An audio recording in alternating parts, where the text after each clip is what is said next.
Hello, bachcho. Let's see this question. This question says, read the following statement carefully. Identify and mark pre-fertilization event illustrated. यहाँ पे जो statements दिए गए उसके अंदर प्री फर्टिलाइजेशन के कौन से इवेंट है वो आपको सिर्फ बताने हैं. First statement A, a haploid parent produce gamete by mitosis. B, zygote undergoes cell division during embryogenesis. C, in seed plants, pollen grains are carried of male gametes and ovule has the egg. D, most vital event of sexual reproduction is gametogenesis. E, ovary wall proliferates to form pericarp. Options are A, C and D, B, B and D, C, A, B and E, D, C, D and E.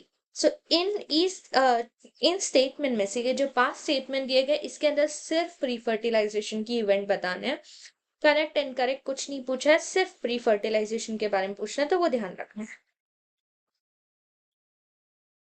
So the key concept for this question is pre fertilisation events.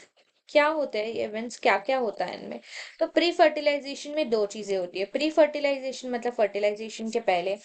मतलब fertilisation के लिए क्या क्या जरूरी है. एक तो gamete बनना जरूरी है और दूसरा गैमेट मिलना जरूरी है. दो गैमेट एक दूसरे के साथ फ्यूज होने के लिए साथ में आने चाहिए.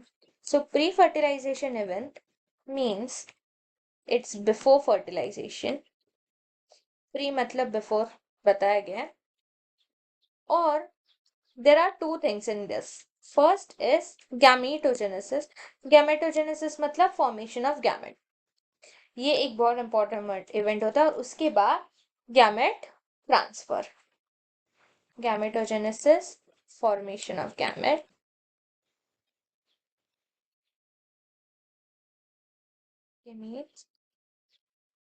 और दूसरा है गैमेट ट्रांसफर. मतलब एक जगह से दूसरी जगह गैमेट ट्रांसफर होता है.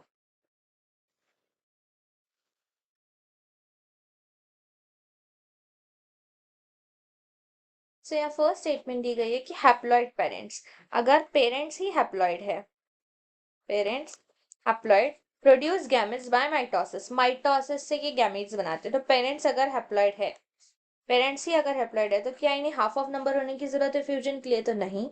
सो ये सिंपली माइटोसिस करेंगे. और ये इवेंट बिफोर फर्टिलाइजेशन का है, ये गैमेटोजेनेसिस का पार्ट है.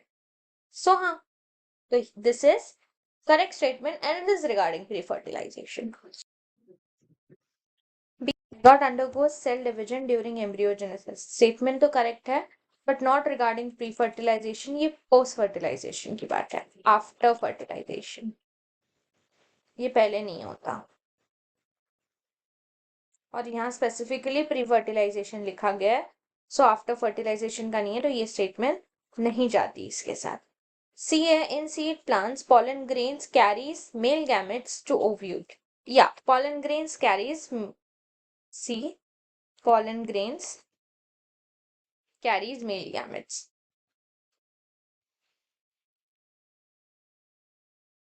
मेल गैमेट्स तो वही होते हैं जो मेल गैमेट को कैरी करके फीमेल ओव्यूल तक पहुंचाते हैं, जिसके अंदर एग होता है. सो ये भी सही स्टेटमेंट है और ये प्री फर्टिलाइजेशन की ही है, गैमेट ट्रांसफर. सो ये सही है. Most vital event of sexual reproduction is gametogenesis. हाँ, यहाँ फॉर्मेशन हो रहा है, तो ये मोस्ट वाइटल ही है, बहुत इंपॉर्टेंट है ये.